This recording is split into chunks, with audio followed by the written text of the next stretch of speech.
Hello everyone. మన next session కి welcome అండి. బ్యాంకింగ్ అవేర్నెస్ లో సెషన్ లోకి వెళ్లే ముందు మన ఎన్ఆర్ఐ సెట్ కోర్స్ గురించి తెలుసుకోండి. That is national recruitment agency common eligibility test. మనకు తెలుసు నెక్స్ట్ ఇయర్ నుండి ఓన్లీ వన్ ఎగ్జామ్ ఉండబోతుంది, replacing IBPS, RRB and SSC కలిపేసి. ఓకేనా?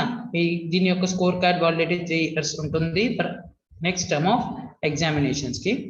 దీనికి ఉన్న టెంటేటివ్ సిలబస్ జిఎస్ కానీ, reasoning, pure maths, quant, English, static, GK అన్ని మనం కవర్ చేయబోతున్నాము. So that you will be well prepared for the examination. ఎలా ప్యాటర్న్ వచ్చినా మీరు సక్సీడ్ అవ్వగలరు. ఆ మోటివ్ తోని అలాగ పిల్లని గైడ్ చేద్దామని మనం ఎన్ఆర్ఎస్ ఇన్ఫినిటీ మొదలు పెట్టాము. ఇది online 10,000, offline 15,000 life time validity. అంటే మీకు జాబ్ వచ్చే వరకు మీకు ఇది హెల్ప్ఫుల్ అవుతుంది. యాప్ ఫెసిలిటీ ఉంటుంది. యాప్ ఫెసిలిటీ లైవ్ క్లాసెస్ ఉంటాయి, రికార్డెడ్ క్లాసెస్ కూడా ఉంటాయి. ఎవరైనా ltxclasses.com లోకి లాగిన్ అయ్యి మీరు క్వాలిటీ చెక్ చేసుకోవచ్చు. అలాగే ఎవరైనా బ్యాంక్ క్లాసెస్ తీసుకోవాలనుకున్న 5,000, ఆఫ్లైన్ అయితే 10,000 rupees can contact to this given number. Okay, అలానే ఎవరైనా just only RBI grade B, NABARD grade ఇలాంటి ఎగ్జామినేషన్స్ కి రాయాలి అనుకునే వాళ్ళ కోసం ఒక బ్యాంక్ సుప్రీం ఇన్ఫినిటీ అనే స్పెషల్ కోర్స్ స్టార్ట్ చేసామండి. ఇది live plus recorded classes availability ఉంటాయి. జాబ్ వచ్చే వరకు you can avail this courses. That's for only 10,000 rupees. ఈ కోర్స్ తీసుకున్న వాళ్ళకి బ్యాంక్ కంటెంట్ ఫ్రీగా వస్తుంది. ఓకేనా? అండ్ ఈ నెంబర్ కాంటాక్ట్ చేస్తే మీరు రిజిస్టర్ అయ్యి మీరు కోర్సెస్ కి అవైల్ చేయొచ్చు. And this is an online course only. No offline batches are there for this examination. Okay, ఇప్పుడు మనం ఈరోజు టాపిక్ లోకి వెళ్దాం. ఓకేనా? ఏంటి ఈరోజు టాపిక్? మనం ఇప్పటిదాకా we had learn about loans అంటే ఏంటో చదివాము, టైప్స్ ఆఫ్ లోన్స్ చదివాము, అవునా? లోన్ టర్మినాలజీస్ చదివాము. ఈఎంఐ అంటే ఏంటి, అమోర్టైజేషన్ స్కెడ్యూల్స్ అంటే ఏంటి, మోరటోరియం పీరియడ్ అంటే ఏంటి, టైప్స్ ఆఫ్ లోన్స్ చదివాము. సెక్యూర్డ్ లోన్ ఏంటి, అన్సెక్యూర్డ్ లోన్ అంటే ఏంటి, కండిషన్స్ ఏంటి, ఇవన్నీ చదివాము. అలానే yesterday class low priority sector lending గురించి చదివాము. ఇందులో ఇన్ డెప్త్ గా మనం ఏఎన్బిసి గురించి తెలుసుకున్నాము. అలాగే credit equivalent of sure balance exposure గురించి కూడా నేర్చుకున్నాము. అలానే we had learned about discounting అంటే బిల్ డిస్కౌంటింగ్ అంటే ఏంటి, రీడిస్కౌంటింగ్ అంటే ఏంటో కూడా మనం నేర్చుకున్నాము ఇన్ డెప్త్ గా. సో దట్ ఎటువంటి క్వశ్చన్స్ వచ్చినా చదువుకుంటాం, వి కెన్ ఆన్సర్ అనే విధంగా మనం మాట్లాడుకున్నాం. సరే, అలానే ఈ లోన్స్ విషయంలో ఇప్పటిదాకా ఎలా లోన్స్ ఇవ్వాలి, ఎంత ఇంట్రెస్ట్ రేటు ఏంటి, కండిషన్స్ ఏంటి, అవన్నీ మాట్లాడుకున్నాం. కొలాటరల్ సెక్యూరిటీ అంటే ఏంటి, హైపోథికేషన్ అంటే ఏంటి, ప్లెడ్జ్ అంటే ఏంటి, సరే మాట్లాడుకున్నాం. నేను మొన్న ఒక టాపిక్ మాట్లాడాను. ఒకవేళ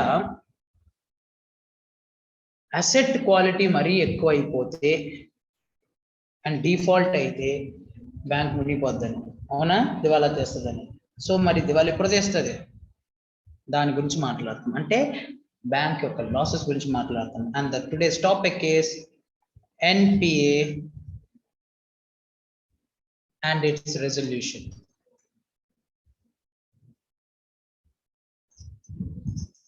ఎన్పిఏ అండ్ ఇట్స్ రెజల్యూషన్ గురించి మాట్లాడతాను. ఓకేనా? First, what is NPA? NPA full form ఏంటి? Non performing asset. NPA full form non performing asset. ఓకేనా? అంటే పర్ఫార్మ్ చేయట్లేదు. అసెట్ అంటే ఏంటి? ఇక్కడ లోన్ కాబట్టి అంటే అసెట్ పర్ఫార్మ్ చేయట్లేదు. ఏం పర్ఫార్మ్ చేయట్లేదు అంటే ఏంటి? ఏం పర్ఫార్మ్ చేయట్లేదు అని అర్థం ఏంటి? దీంట్లో లోను రికవరీ అవ్వట్లేదు. రికవరీ అవ్వాలంటే ఏంటి? దీని యొక్క ఈఎంఐ, ఇంట్రెస్ట్ సర్వీసింగ్ మనం మాట్లాడాం కదా, ఈఎంఐ జరగట్లేదు, ఈఎంఐ కట్టడం లేదు ఇందులోకి, అలానే ఇంట్రెస్ట్ కూడా ఇందులో జనరేట్ అవ్వట్లేదు.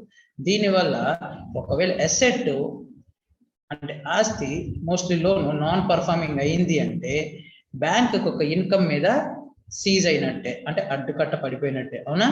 అడ్డుకట్ట పడిపోయింది. సేమ్ మరి ఈ అడ్డుకట్ట ఒకవేళ పర్టికులర్ లోన్ ఉంది, అందులో ఇంట్రెస్ట్ కానీ అలాంగ్ విత్ ప్రిన్సిపల్ కూడా అంటే అసలు, లేదా ఇన్స్టాల్మెంట్ అంటే ఈఎంఐ ఏదైనా పెండింగ్ ఉంది, over due for period of more than 90 days, period of more than 90 days ఉందనుకో, దెన్ అప్పుడు ఆ అకౌంట్ ని నాన్ పర్ఫార్మింగ్ అసెట్ అంటారు. అంటే ఏంటి, ఏదైనా లోను ఇంట్రెస్ట్ అంటే ప్రిన్సిపల్ అసలు వడ్డీ రెండు కలిపి 90 రోజుల కన్నా ఎక్కువ కట్టలేదు అనుకో ఆ లోన్ లో, దెన్ అది ఎన్పిఏ కింద ముద్ర పడిపోతుంది. ఓకేనా? ఎప్పుడు ఎన్పిఏ ఎప్పుడు అంటే ఇందులో టర్మ్ లోన్లో, టర్మ్ లోన్స్ అంటే కూడా మనం మాట్లాడాం. అదే మరి sir cash credit over draft account అయితే ఏమంటాం, అవుట్ ఆఫ్ ఆర్డర్ అంటాం. క్యాష్ క్రెడిట్ ఓవర్ డ్రాఫ్ట్ అయితే అవుట్ ఆఫ్ ఆర్డర్ అని మాట్లాడతాం. ఓకేనా సార్? ఎన్పిఏ కాన్సెప్ట్ ఎక్కడి నుండి వచ్చింది సార్, ఎలా వచ్చింది సార్ అంటే సిఎఫ్ఎస్ అండి, కమిటీ ఆన్ ఫినాన్షియల్ సిస్టమ్. ఓకేనా? 1991 లో ఫామ్ చేశారు. కమిటీ ఆన్ ఫినాన్షియల్ సిస్టమ్ 1991 లో ఫామ్ అయింది. దీనికి హెడ్ కింద శ్రీ ఎం నరసింహం గారు ఉన్నారు. Is the 13th RBI governor అండి. రీసెంట్లీ ఏప్రిల్ మంత్ లో పాస్ అవి అయిపోయారు ఈయన. ఓకేనా? సిఎఫ్ఎస్ కింద ఈయన కమిటీ హెడ్ గా ఉండేవారు. ఈ టైంలో ఈ కమిటీ యొక్క రికమెండేషన్స్ ఇంటర్నేషనల్ ప్రాక్టీస్, ప్రపంచంలోని అన్ని ఇంటర్నేషనల్ ఫినాన్షియల్ ఇన్స్టిట్యూషన్స్ ఏవైతే ఉన్నాయో, ఎలాగే ఈ లోన్ అసెట్ క్వాలిటీని చెక్ చేస్తున్నారు, వాటిని బేస్ చేసుకొని ఇది గైడ్ లైన్స్ ఇష్యూ చేస్తుంది. ఇక్కడ నుండి వచ్చిందే ఎన్పిఐ అన్నమాట. ఈ టైంలోనే ఆర్బిఐ ఐఆర్ఏసి అనే నార్మ్ ని ఇంట్రొడ్యూస్ చేసింది. ఇప్పుడు మీరు ఏ బ్యాంక్కి వెళ్ళినా ఐఆర్ఏసి బేస్ చేసుకొని అది లో అసెట్ క్వాలిటీ అంటే ఆ లోన్ ఏ రేంజ్ లో ఉందో చెప్తాం. పర్ఫార్మింగ్ లో ఉందా, నాన్ పర్ఫార్మింగ్ లో ఉందా అని మనం చెప్తాం. సో ఐఆర్ఏసి అంటే ఏంటి sir? Income recognition asset classification. ఓకేనా? IRAC form income recognition asset classification అంటాం. ఓకేనా? సో ఈ ఆర్బిఐ ఏం చెప్పిందంటే, మీరు ఇన్ని సంవత్సరాలు ఇంత డిఫాల్ట్ అయింది, 1991 లో కూడా పెద్ద క్రైసిస్ అయింది, బ్యాంక్ స్ట్రక్చర్ అంతా రిఫార్మ్ అయింది, దీని తర్వాత ఇవంతా జరిగింది, రిఫార్మ్ అయింది. అప్పుడు బ్యాంకులకి ఆర్బిఐ ఏమి రిక్వెస్ట్ చేసిందంటే, మీరు బ్యాంక్ వచ్చిన కస్టమర్ యొక్క క్యాష్ ఫ్లో, అతని సాలరీడ్ ఎంప్లాయిడా బిజినెస్ ఏముందో చూసి దానికి తగ్గట్టు మీరు రీపేమెంట్ స్కెడ్యూల్ పెంచండి అనేసి. అలాగే ప్రీపేమెంట్ స్కెడ్యూల్ అంటే అమౌంటైజేషన్ అవన్నీ మనం మాట్లాడాం కదా. ప్రీపేమెంట్ స్కెడ్యూల్స్ మీరు చెయ్యండి అంటే ఆ పర్టికులర్ వ్యక్తి యొక్క క్యాష్ ఫ్లోని మీ ఆలోచించి మీరు రీపేమెంట్ స్కెడ్యూల్స్ వేయండి అనేసి బ్యాంకుకి అర్జ్ చేసింది. అలా చేస్తేనే అతనికి కట్టే కెపాసిటీ ఉంటుంది. అంటే ఇప్పుడు చూడండి, ఫర్ ఎగ్జాంపుల్ నెలకి 10,000 వచ్చే వ్యక్తి ఉంది, ఆ వ్యక్తి 20,000 సంవత్సరానికి లోన్ తీసుకున్నాడు. 10,000 వచ్చే వ్యక్తి అన్ని ఖర్చులు పోగా మాక్సిమం ఒక నెలకు 600 1000 రూపాయలు దాకా కట్టగలడు మాక్సిమం. ఓకేనా? 24 నెలలు అంటే 2 సంవత్సరాలు లోన్ ఉంది, నెలకు 1000 రూపాయలు దాకా కట్టగలిగే వ్యక్తి 24 వేస్తే వడ్డీతో కలిపి 24,000 అవుద్దా? ఇలా చెయ్యండి, సో దట్ 1000 రూపాయలు కట్టగలడు. అలా కాకుండా నువ్వు 2,000 వేస్తే 2,000 వేస్తా 12 నెలల్లో పెడతా అంటే అప్పుడు ఈ వ్యక్తి ఎక్కడ నుండి కట్టగలడు? ఇంకా అప్పులు పాలు అవుతున్నప్పుడు ఈ లోన్ కట్టలేనప్పుడు ఏమవుద్ది? ఎన్పిఏ అయిపోద్ది, డిఫాల్ట్ అవుతుంది. డిఫాల్ట్ నుండి 90 రోజులు దాటితే టర్మ్ లోన్ అయితే ఎన్పిఏ అయిపోతుంది. ఎన్పిఏ అయిపోయిందంటే బ్యాంక్ యొక్క ఆదాయానికి గండి పడినట్టే, అంతేనా? సో ఇది ఆలోచించి రీపేమెంట్ స్కెడ్యూల్ వేయండి అని చెప్పారు.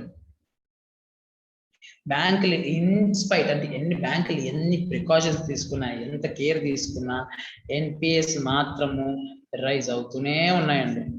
ఎన్పిఎస్ మాత్రం రైజ్ అవుతూనే ఉన్నాయి. ఒక రీజన్స్ వచ్చేటప్పుడు రకరకాలుగా ఉంటాయి. అగ్రి లోన్ అనుకో, ఫర్ ఎగ్జాంపుల్ వాడు ఏమంటాడు రైతు, ఫర్ ఎగ్జాంపుల్ అగ్రి అంటే రైతు ఏమంటారు, వర్షాలు పడలేదండి, పంట రాలేదు, వర్షం ఎక్కువ పడిపోయింది, పంట పడిపోయింది, బిల్స్ రాలేదు అని చెప్పేసి లోన్ డిఫాల్ట్ అవుతూనే ఉంటాడు. స్మాల్ బిజినెసెస్కి ఇస్తా, చిన్న షాప్లోడు వాడు ఏమంటాడు, బిజినెస్ రన్ అవ్వట్లేదండి. ఇప్పుడు రీసెంట్ ఎగ్జాంపుల్ చూడండి, లాక్డౌన్ అయిపోయిందండి, వ్యాపారాలు లేకపోతే నాకు బిజినెస్ రన్ అవ్వకపోతే నేను అప్పు ఎలా కడతానండి అని వీడి కారణాలు వీడు చెప్తాడు. వెహికల్ లోన్ ఉంది, వెహికల్ లోనే ఏమంటాడు, యాక్సిడెంట్ అయిందనో ఏదేదో అంటాడు. ఇంకా యాక్సిడెంట్ అయింది, లేకపోతే నాకు సరైన ఇన్కమ్ లేదు, ఆటోలు రన్ అవ్వట్లేదు, 4-వీలర్ బిజినెస్ లేదు, ట్యాక్సీ బిజినెస్ లేదు, ఈఎంఐ కట్టలేకపోతున్నాను, డిఫాల్ట్ అవుతూనే ఉంటాయి. రకరకాల కారణాలు ఉంటాయి. ఇవన్నీ జెన్యున్ రీజన్స్ అయి ఉండొచ్చు. వర్షాలు పడడం, బిజినెస్ లాక్డౌన్, జనరేషన్ అవ్వచ్చు. కానీ కొంతమంది ఉంటారు కావాలని అప్పులు కట్టరు, ఏం చేస్తారులే బ్యాంకు చూద్దాంలే అనేసి, వాళ్ళని విల్ఫుల్ డిఫాల్టర్స్ అంటాం. ఓకే, విల్ఫుల్ డిఫాల్టర్స్ కావాల్సింది చేస్తారు. ఇవన్నీ చెప్పలేము, ఇది కస్టమర్ కంట్రోల్లో లేదు, బ్యాంక్ కంట్రోల్లో లేదు. ఇలాంటివన్నీ reasons for this NPS increasing. ఓకేనా, ఇవన్నీ జనరల్ రీజన్స్. ఓకేనా, ఈ ఎన్పిఏ నేను మీకు నాకు చెప్పాను, మెజర్ ఐఆర్ఐసి అని ఉంది కదా, ఐఆర్ఐసి దీన్ని బేస్ చేసుకొని డిసైడ్ చేస్తుంది. ఐఆర్ఐసి 4 నుండి మొదలవుతుంది. ఓకేనా, 5, 6, 7, 8 చెప్తాయి ఇవన్నీ ఏంటో, గవర్నమెంట్ బ్యాంకుల్లో ఉంటాయి ఇవన్నీ. ఎన్పిఏ 3 కేటగిరీస్ లో మెజర్ చేస్తాం. సబ్స్టాండర్డ్ అసెట్ అమ్మా, doubtful asset, okay, last asset. Substandard asset ఏంటంటే, ఇప్పుడు 90 రోజుల తర్వాత ఎన్పిఏ అవుద్దా? ఎన్పిఏ అయిన తర్వాత లెస్ దెన్ 12 months వరకు, less than or equal 12 months వరకు ఎన్పిఏ స్టేటస్ లో ఉంటే, ఓకేనా, అప్పుడు దాన్ని సబ్స్టాండర్డ్ అసెట్ అంటాను.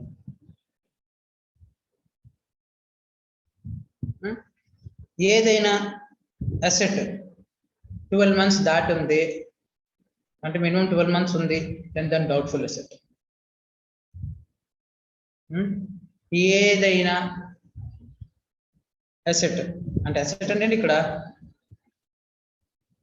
12 months దాటేసి కూడా ఇంకో 12 months అంటే 24 months దాటింది అనుకో,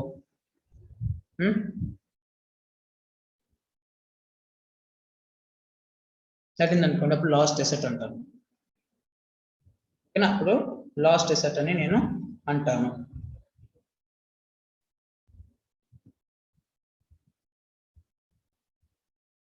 ఓకే, సో ఇది ఇంకా మీకు క్లియర్గా చెప్తుంది. సపోజ్ కొన్ని బ్యాంక్స్ లో ఎలా ఉంటుందంటే, ఐఆర్ఎస్ఏ 4 అనుకోండి, ఐఆర్ఎస్ఏ 4, 5, ఓకే, 6కి వచ్చేటప్పటికి సబ్స్టాండర్డ్ అసెట్ లో ఉన్నట్టు. ఇంకా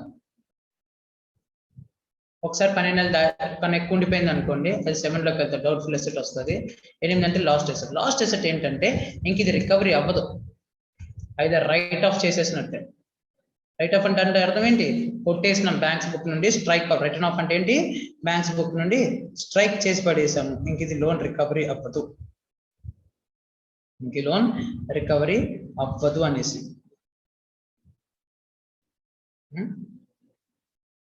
అంటే అర్థం ఏంటి, ఈ అసెట్ ఇందులో ఉన్న ఈ లాస్ట్ అసెట్ ఉన్నవన్నీ ఆడిటర్ కానీ, బ్యాంక్ కానీ, ఇన్స్పెక్టర్ కానీ ఎవరెవరు ఉన్నారో రిటర్న్ ఆఫ్ గా ఉంటే అది లాస్ట్ అసెట్ వేస్తాం. ఓకేనా, సో మీకు అర్థమయ్యి ఉంటుంది. So doubtful asset, substandard asset, last asset అంటే ఏంటో అర్థమైందని నేను అనుకుంటున్నాను. ఓకే, సో సార్ మరి ఇప్పుడు ఈ లాస్ట్ అసెట్ కూడా అయిపోతుంది కదా, ఎన్పిఏ మీద ఎటువంటి యాక్షన్ తీసుకోమా? So action taken on NPA.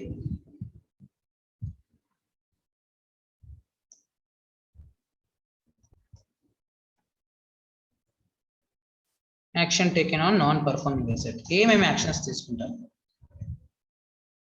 First example 2 కేసుల ముందు చెప్పాను, జెన్యూన్ రీజన్ ఉంది,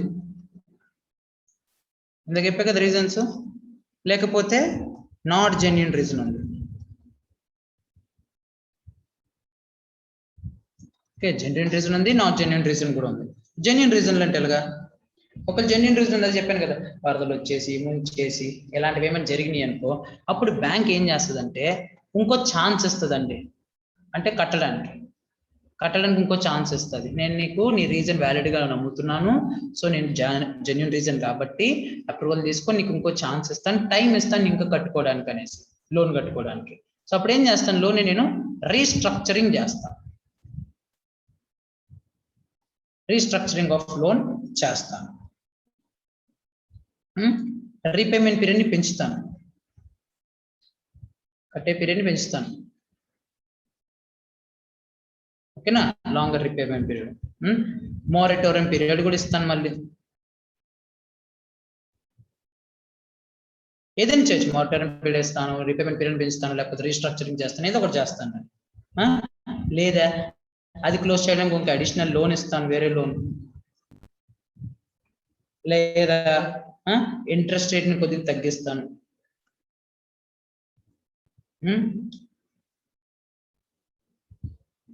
ఓకేనా, తగ్గిస్తాను.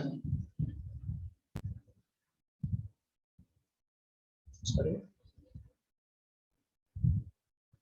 ఇంట్రెస్ట్ రేట్ని తగ్గిస్తాను. అంటే ఇప్పుడు ఏంటి, ఇందులో ఏదైనా చేస్తాను నేను.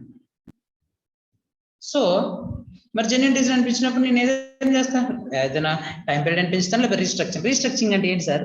సపోజ్ ఇప్పుడు 1,00,000 రూపాయలు లోన్ ఇచ్చానమ్మా, 5 సంవత్సరాలకి ఇచ్చాను, 2021కి ఇచ్చాను లోన్, 2026 వరకు సెప్టెంబర్ కదా, సెప్టెంబర్ 2026కి లోన్ అయిపోద్ది. 5 సంవత్సరాలు 1,00,000 రూపాయలు లోన్. ఏం చేశాను, 21 మొత్తం కట్టాడు, 22 నుండి కట్టడం మానేశాడు, 90 రోజులు అయిపోయింది, 2023 వచ్చేసింది, లోను ఎన్పిఏ అయిపోయింది. SMS 6 లోపు ఉంది, అంటే IRAC 456 ఏదో ఒక స్టేట్ లో ఉంది. జెన్యూన్ రీజన్ వల్ల ఏంటి, వరదల వల్ల, షాప్ నుంచి చేయడము, లేదా లాక్డౌన్ వల్ల ఓపెన్ కాకపోవడము, ఇవన్నీ జెన్యూన్ రీజన్స్ ఉన్నాయి. ఈ టైంలో నేను ఏం చేస్తాను, లోన్ పీరియడ్ పెంచుతా. 2026 కాకపోతుంది కదా, నేను ఇంకో 2 సంవత్సరాలు పెంచేసిస్తాను, 2028 వరకు కట్టుకోమ్మ లోన్ అంటాను. లేదా ఇప్పుడు ఈ 1,00,000 రూపాయలు అయింది, 1,00,000 రూపాయల్లో మొదటి సంవత్సరం కట్టాడన్నాను కదా, దగ్గర 10,000 కట్టాడు అనుకుంటాను. ఓకేనా, 10,000 కట్టాడు అనుకుంటాను.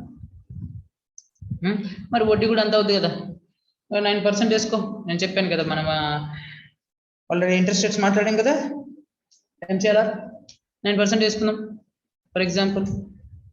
అందరికి యాక్సెప్ట్ చేసినట్టు, అంటే 1,00,000కి 9% అంటే 9,000 వడ్డీ అవుతుంది సంవత్సరానికి. 10,000 కట్టాడు మొత్తం అసలు వడ్డీ కలిపి, అంటే 1,00,000కి లో 10,000 తీసేసి 99,000 మిగిలింది ఇంకా. అవునా, ఎప్పటికి 2022కి. దీని మీద 9% అంటే మరి ఎన్పి అయిపోయిన తర్వాత వడ్డీ పెరుగుద్ది, పెనాల్టీ ఇంట్రెస్ట్ ఒక 2% వేసుకో, చార్జెస్ ఇంకో 1% వేసుకో, టోటల్ 13%. దగ్గర 1,00,000 13% అంటే రఫ్లీ మీకు 1,14,000. ఓకే, 2023కి మీకు ఇంత అవుతుంది వడ్డీతో కలిపి, అంటే పెనాల్టీ అంతా కలిపి, ఛార్జీలు కలిపి అన్ని కలిపి. రఫ్ ఎగ్జాంపుల్ వేస్తాను. ఇప్పుడు ఏం చేస్తాను నేను, 2023 సెప్టెంబర్ 1 డేట్కి, సెప్టెంబర్ కాదు 2023 జాన్ వేసుకో, మరి కట్టలేదు కదా, జాన్కి ఏం చేస్తా, నేను నీకు విభజిస్తాను. అయితే టైం పీరియడ్ పెంచుతా సింపుల్గా. లేదు అంటే ఏం చేస్తా, న్యూ లోన్ చేస్తా. ఆ కొత్త లోన్ ఏంటి, 1,14,000కి చేస్తాను, చేసి మళ్ళీ 5 సంవత్సరాలకు చేస్తా. అంటే 2028 వరకు వీడు 1,14,000కి వడ్డీ ప్లస్ అసలు కట్టాలి. అర్థమైందా? తీసుకుంది ఎంత, 1,00,000, నేను లోన్ కట్టినందుకు వచ్చింది ఎంత, 1,14,000 రూపాయలు ప్లస్ దాని మీద వడ్డీ, టైం పీరియడ్ కూడా ఇస్తాను. ఈ ప్రాసెస్ ని నేను రీస్ట్రక్చరింగ్ అంటాను, రీస్ట్రక్చరింగ్ అని అంటాను. ఐ హోప్ మీకు రీస్ట్రక్చరింగ్ ప్రాసెస్ అర్థమైంది. బ్యాంక్లోకి వెళ్ళక మీరు నేర్చుకుంటారులేండి రీస్ట్రక్చరింగ్ ప్రాసెస్ క్లియర్ గా. ఇక్కడ ఇంత నేర్చుకుని మోర్ దెన్ ఆఫ్ మీకు క్లారిటీ వస్తుంది, క్యాల్కులేషన్స్ ఏం లేదు ఇక్కడ. అంటే ఆ పర్టికులర్ డే తర్వాత ఆడు అసలు వడ్డీ ఎంత ఉండిపోయిందో దాని పేరు మీద న్యూ లోన్ అమౌంట్ గా క్రియేట్ చేస్తారు. అది రౌండ్ ఫిగర్ అవ్వకపోవచ్చు. 1,14,000 నేను రౌండ్ ఫిగర్ అన్నా, కానీ అంత ఉండదు. 1,14,182 రూపాయలు అయినా అయిందనుకో, కొత్త లోన్ అమౌంట్ ఇంతే అవుతుంది. అర్థమైందా? సో ఈ విధంగా రీస్ట్రక్చరింగ్ అంటారు. ఒకవేళ సార్ మరి జెన్యూన్ రీజన్ కాదు, అప్పుడు ఏం చేస్తా, మ్యాటర్ ని debt recovery tribunal, debt wilful గా డిఫాల్ట్ చేస్తాడు కదా కావాలని, అప్పుడు డెట్ రికవరీ ట్రిబ్యునల్ కి రిఫర్ చేస్తాను. లేదా అసెట్ రీకన్స్ట్రక్షన్ కంపెనీస్ కి రిఫర్ చేస్తాను as per SARFAESI act. Okay, asset reconstruction కంపెనీకి రిఫర్ చేస్తాను యాజ్ పర్ సర్ఫేసీ యాక్ట్. ఓకేనా? as per SURFACE Act అంటాం. నెక్స్ట్ ఈ SURFACE Act 2002 లో వచ్చింది. జెన్యూన్ కాకపోతే ఏం చేస్తా, డిఆర్టీకి రిఫర్ చేస్తా, లేకపోతే అసెట్ రీకన్స్ట్రక్షన్ కంపెనీస్, ఓకేనా, యాజ్ పర్ SURFACE Act కి, లేదా కోర్ట్ ఆఫ్ లా అంటే కోర్టులో పిటిషన్ ఫైల్ చేస్తా, కేసు వేస్తా, కోర్ట్ ఆఫ్ లా కేసు వేస్తాను, లేదా విల్ఫుల్ డిఫాల్టర్ కదా క్రిమినల్ కేసు కూడా ఫైల్ చేయొచ్చు, కావాలని చీటింగ్ చేస్తున్నాను. ఇప్పుడు ఒకవేళ విల్ఫుల్ డిఫాల్టర్ జెన్యూన్ రీజన్ అయితే అక్కడ ఇచ్చాను, అక్కడ కూడా అవ్వట్లేదు అంటే రికవర్ చేయలేకపోతున్నాను, ఇప్పుడు ఏం చేయాలి, నేను ఈ కోర్ట్ పొజిషన్లోకి వెళ్తా, వీళ్ళ దగ్గరికి వెళ్ళి అనుకో SURFACE Act ద్వారా ల్యాండ్ అయితే హౌసింగ్ లోన్ అది లాక్కోవచ్చు, డెట్ రికవరీ అంటే లోక్ అదాలత్లో కూడా సెటిల్ అయిపోతాయి కొన్ని విషయాలు, కోర్టు దగ్గర కూడా అవుతుంది, వెహికల్ లోన్ ఉంది, ఇందులో ఏవైనా జడ్జిమెంట్ వస్తుంది, మీరు వెహికల్ కబ్జా చేసుకొని తీసేసుకోండి, ల్యాండ్ తీసుకొని సేల్ చేసేసుకొని మీ అప్పు తీర్చుకోండి అని జడ్జిమెంట్ ఇక్కడ నుండి వస్తుంది, దాని తర్వాత నేను చేయగలను.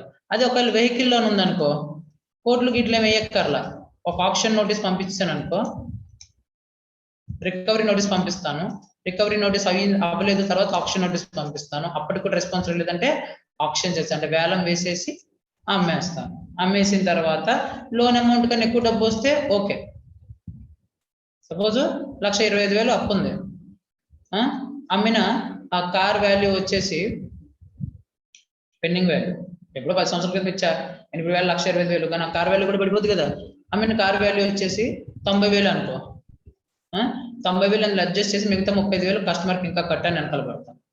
ఒకవేళ అమ్మిన కార్ వాల్యూ 1,35,000 వచ్చింది అనుకో, ఈ 1,25,000కి లోన్లు అడ్జస్ట్ చేసి ఇంకా 5,000 కస్టమర్కి రిటర్న్ ఇచ్చేస్తాను డీడీ రూపంలో. గోల్డ్ లోన్ విషయంలో కూడా అంతే, బంగారంకి లోన్ కట్టలేదు, బంగారం వేలం వేసేస్తాం, సేమ్ ఇదే ప్యాటర్న్, ఎక్కువ వస్తే లోన్ అంతవరకు కట్టేసి మిగతా అమౌంట్ ఇచ్చేస్తాము, తక్కువ వస్తే అది జమ చేసేసి మిగతాది కట్టమని మళ్ళీ నోటీసులు పంపిస్తాము. So this is how the recovery process happens. Okay, ఓకేనా, నేను ముందే చెప్పాను ఐరాక్ 4, 5, 6 ఐరాసీ కోడ్స్ ఉన్నాయి కదా, 7 అయితే డైరెక్ట్ డౌట్ఫుల్ అసెట్, 8 అయితే లాస్ట్ అసెట్, అయిపోయినాయి, ఈ రెండు కలిపినాయి అంటే మనకి ఇంకా రిటర్న్ రానట్టు, మాక్సిమం అదే జరుగుతూ ఉంటుంది. 4, 5, 6 ఉంటే వీటిని ఎలా డివైడ్ చేస్తామంటే SMA 0, SMA 1, SMA 2 అని కూడా అంటారు. అంటే SMA 0 అంటే ఏంటి, 0 నుండి 30 డేస్ మధ్యలో ఉంది లోను, 31 నుండి 60 డేస్ మధ్యలో ఉంది, 61 to 90 డేస్ మధ్యలో ఉంది. సో దట్ ఈ డేస్ లో ఉందనుకో దానికి తగ్గట్టు యాక్షన్ తీసుకోండి అనేసి అంటాం. సో SMA ఏంటి, స్పెషల్ మెన్షన్డ్ అకౌంట్స్ అని కూడా మెన్షన్ చేయొచ్చు, ఓకేనా. So this is how loans are recovered. ఒకవేళ ఏదైనా లోన్ ఎక్స్పోజర్ 100 కోట్లకైనా మించుంది, 100 కోట్లు దానికన్నా ఎక్కువ ఉందనుకో, సో దాన్ని సెటిల్ చేయడానికి SMA 2 స్టేజ్ లో ఒక జాయింట్ లెండర్స్ ఫోరం అనే గ్రూప్ ఉంటుంది, ఓకేనా. జాయింట్ లెండర్స్ ఫోరం అనే గ్రూప్ ని కాన్స్టిట్యూట్ చేయడం మ్యాండేటరీ, అంటే ఒక గ్రూప్ క్రియేట్ చేయడం వెరీ మ్యాండేటరీ, ఇంపార్టెంట్. ఈ జాయింట్ లెండర్స్ ఫోరం ఎవరు చేస్తారు సార్, దగ్గరలో ఉన్న group of lending banks, all lender banks will form this group and they will help each other to get this recovery done of more than 100 crores or more. Okay, inko next procedure enti, strategic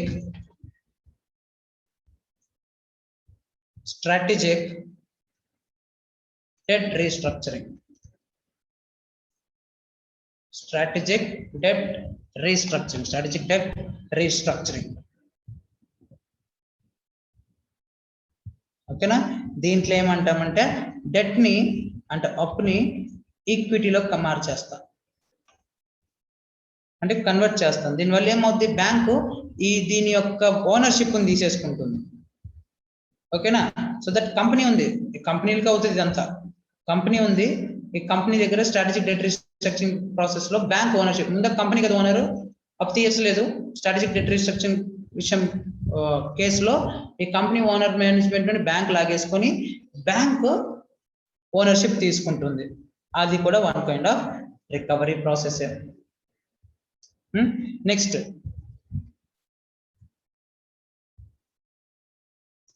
corporate debt restructuring.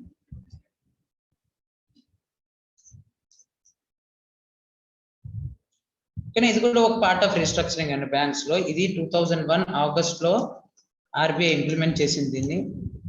ఇది just corporates ఉంటాయి కదా పెద్ద పెద్ద కంపెనీని వాటిని చేయడానికి, వాటి యొక్క ఇంటర్నల్ ఎక్స్టర్నల్ ఫ్యాక్టర్స్ అన్ని అసెస్ చేసి రీస్ట్రక్చరింగ్ అంటే తెలుసు చేయొచ్చు. ఓకేనా, ఎన్ని మల్టిపుల్ బ్యాంక్ అకౌంట్స్ ఉన్నాయా, లేకపోతే సిండికేట్ లో అంటే రకరకాల టైప్ ఆఫ్ లోన్ అకౌంట్స్ ఉన్నాయి సేమ్ కంపెనీ, అవన్నీ తీసుకొని ఒక సింగిల్ అకౌంట్ కింద రీస్ట్రక్చర్ చేసి పడేస్తారు. ఎక్స్పోజర్ వచ్చేసి దగ్గర 10 కోట్ల కన్నా ఎక్కువ. ఓకేనా, ఎక్స్పోజర్ చూస్తాం. ఈ సిడిఆర్ మెకానిజం లో బ్యాంక్ ఎంతవరకు చేయొచ్చు అంటే రీపేమెంట్ ఎక్స్టెన్షన్ చేయొచ్చు, రీపేమెంట్ పీరియడ్ ని ఎక్స్టెన్షన్ చేయొచ్చు, లేదా ఇంట్రెస్ట్ రేట్ ని తగ్గించవచ్చు, ఇంతవరకే చేయగలరు. లేదా మోరటోరియం కూడా ఇవ్వచ్చండి, లేదంటే అడిషనల్ లోన్ కూడా ఇవ్వచ్చు. ఓకేనా, కార్పొరేట్ డెట్ రీస్ట్రక్చరింగ్ లో 2001 ఆగస్ట్ లో వచ్చింది. 10 కోట్ల కన్నా పైన ఎక్స్పోజర్ ఉంటుంది. 4 చేయొచ్చు, ఏదైనా రీపేమెంట్ చేయొచ్చు, అంటే రీపేమెంట్ పీరియడ్ ని ఎక్స్టెన్షన్ చేయొచ్చు, లేకపోతే ఇంట్రెస్ట్ రేట్ ని తగ్గించవచ్చు, లేదా మోరటోరియం క్రియేట్ చేయొచ్చు, లేదా అడిషనల్ లోన్ ఇవ్వచ్చు, ఏదైనా చేయొచ్చు. ఒకవేళ ఈ కార్పొరేట్ డెట్ రీస్ట్రక్చరింగ్ అప్రూవ్ అయింది అనుకో బ్యాంక్ ద్వారా నుండి,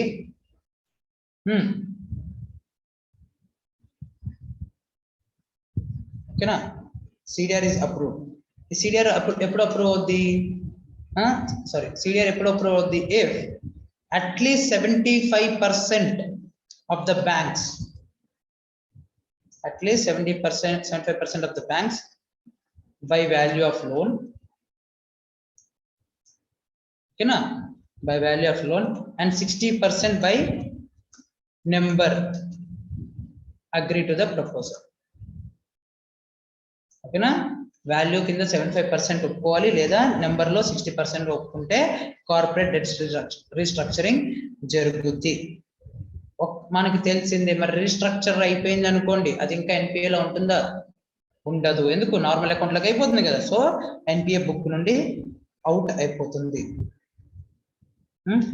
మీరు సార్ మరి దేశంలోనే అన్ని రీస్ట్రక్చరింగ్ చేసేయచ్చు అంటే చేసేయచ్చురా, ఇది ప్రాబ్లం లేదు. ఇప్పుడు రీస్ట్రక్చరింగ్ వల్ల బెనిఫిటా లాసా బ్యాంక్ చెప్పండి, బెనిఫిటా లాసా? జెన్యూన్ కేసెస్ అయితే రీస్ట్రక్చరింగ్ చేస్తే బాగుంటుంది. కానీ ఇప్పుడు ఏం జరుగుతుందంటే ప్రతి ఒక్కరు నాకు రీస్ట్రక్చరింగ్ చేయండి, నాకు ఒక ఆప్షన్ ఇవ్వండి అని ఇంకో ఎక్స్టెన్షన్ తీసుకోవడం, మళ్ళీ కట్టుకోవడం. దీనివల్ల బ్యాంక్ కి కాస్ట్ పెరుగుతుంది, పేపర్ పెరుగుతుంది, ఇంట్రెస్ట్ పెరుగుతుంది, మళ్ళీ సిస్టమ్ అంతా ప్రాసెస్ జరుగుతుంది, న్యూ డాక్యుమెంటేషన్ జరుగుతుంది, మళ్ళీ లోన్ డిఫాల్ట్ అవుతుంది. సో ఇది లాంగ్ టర్మ్ లో లాస్ అవుతుంది. సో దీనివల్ల బ్యాంక్ యొక్క నెట్ ఇంట్రెస్ట్ మార్జిన్ కి, ఇన్కమ్ కి చాలా దెబ్బ పడుతుంది. గుర్తుపెట్టుకోండి, రీస్ట్రక్చరింగ్ అనేది it's not a good thing, అది మాత్రం గుర్తుపెట్టుకోండి. నెక్స్ట్ ఇందాక మాట్లాడాను రిఫర్ టు డిఆర్టీ అని. సో డెట్ రికవరీ ట్రిబ్యునల్ గురించి మాట్లాడుకుందాం. ఓకేనా, ఇది వేరియస్ సిటీస్ లో ఎస్టాబ్లిష్ అయిందండి అండర్ ద